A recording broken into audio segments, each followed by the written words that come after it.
திருவருள் சக்தி டிவி வாழ்க்கையை வளமாக்கும் களம். இந்து சாஸ்திரத்தில் இயற்கையாகவே சில பொருட்களுக்கு பணத்தை ஈர்க்கும் சக்தி அதிகமாக இருப்பதாக குறிப்பிடப்படுகின்றது. இந்த வகையில் இந்த பட்டியலில் பச்சை கற்பூரம் முக்கிய இடம் வகிக்கின்றது. இந்து சாஸ்திரத்தின் அடிப்படையில் பச்சை கற்பூரத்தை எப்படி பயன்படுத்தினால் பணத்தை ஈர்க்க முடியும் என்பது குறித்து இந்த பதிவில் பார்க்கலாம்.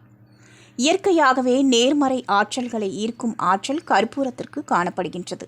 எனவே உங்களுக்கு அடிக்கடி நிதி பிரச்சனைகள் ஏற்படுகின்றது என்றால் கற்பூரத்தை எப்போதும் கூடவே வைத்திருப்பதன் மூலம் சிறந்த பலனை பெற முடியும். இந்து சாஸ்திரத்தின் அடிப்படையில் கற்பூரம் ஒரு புனிதமான பொருளாக பார்க்கப்படுகின்றது. மட்டுமின்றி கற்பூரத்தை கொளுத்தும் போது வரும் நெருப்பு எதிர்மறை ஆற்றல்களை நீக்கும் தன்மையை கொண்டுள்ளதுடன் கடவுளை திருப்திப்படுத்துவதாகவும் குறிப்பிடப்படுகின்றது. இதன் காரணமாகத்தான் இந்து சடங்குகளிலும் கற்பூரத்தை முக்கியமான மற்றும் புனிதமான பொருளாக பார்க்கின்றனர். இதில் இருக்கும் ஆன்டிபயாட்டிக் நமது ஆரோக்கியத்திற்கும் உதவுகின்றது.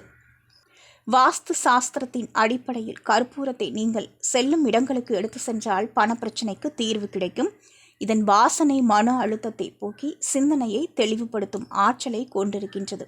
கற்பூரத்தை ஆண்கள் சட்டைப்பை அல்லது கால் சட்டையிலும் பெண்கள் தங்கள் பணப்பையிலும் எப்போதும் வைத்திருப்பதன் மூலம் செல்லும் இடங்களில் வேலைகள் தடையின்றி முடிவடையும். மேலும் கற்பூரத்தை ஒரு சிவப்பு துணியில் கட்டி வெளியே செல்லும் போது உங்களுடன் வைத்து கொண்டால் நேர்மறை ஆற்றல்கள் அதிகரித்து பணம் மற்றும் அனைத்து செல்வங்களும் உங்களை நோக்கி ஈர்க்கப்படும். திருவருள் சக்தி டிவியை லைக் பண்ணுங்க, சப்ஸ்கிரைப் அண்ட் பெல் பட்டனை கிளிக் பண்ணுங்க.